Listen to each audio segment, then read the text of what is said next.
Hi, my name's Jen, and I live out by Newhall, Iowa. My favorite book is Ender's Game.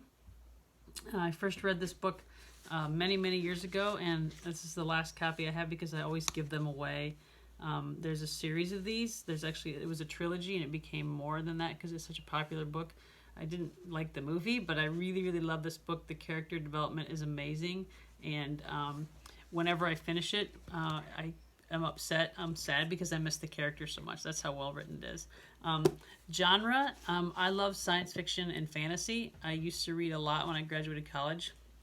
I worked at a flower shop and it was not very busy where I worked, so I would read books from the library and they would always do these big sales for $1, and I got a whole bunch of sci-fi fantasy magazine or books and magazines, and I just loved them, and I read so many classics and also some one-offs that were very strange, and I just love going to different worlds and seeing the universe in a way that maybe isn't realistic in our world, but when someone creates a world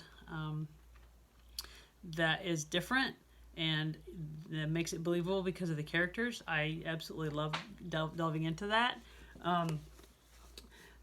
Character that's inspired me from a book.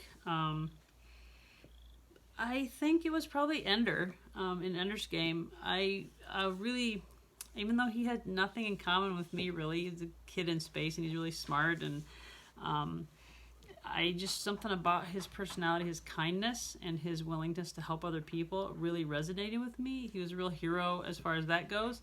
And he was just kind of going through the motions of what he needed to do because that's how he was being trained in the book. But he just, in the end, was just this really wonderful, caring person. And in the trilogy, that carries through. And he really inspired me to be a better person and to really be kind when at all possible.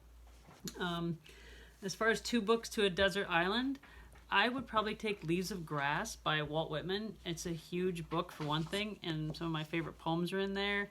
Plus, I haven't read it for many years, and it's one of those books you can read over and over again and always see something different, a lot of imagery, and just a lot of really cool things. Also, it's about really liking people, and I'm a people person, so I really like the way that he creates images of people, observing people in all walks of life.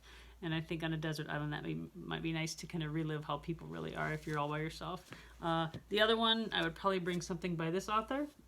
This is Jane Fletcher. She is my favorite author. There's her name. She writes sci-fi fantasy, specifically with only women characters for the most part, which I really like.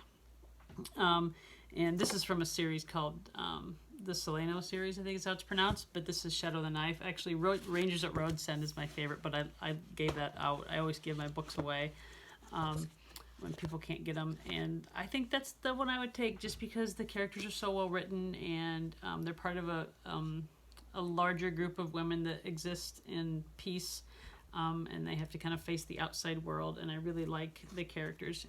They're well written, and there's a lot of imagery that's very cool about how they live. So that's what I would take with me to a desert island.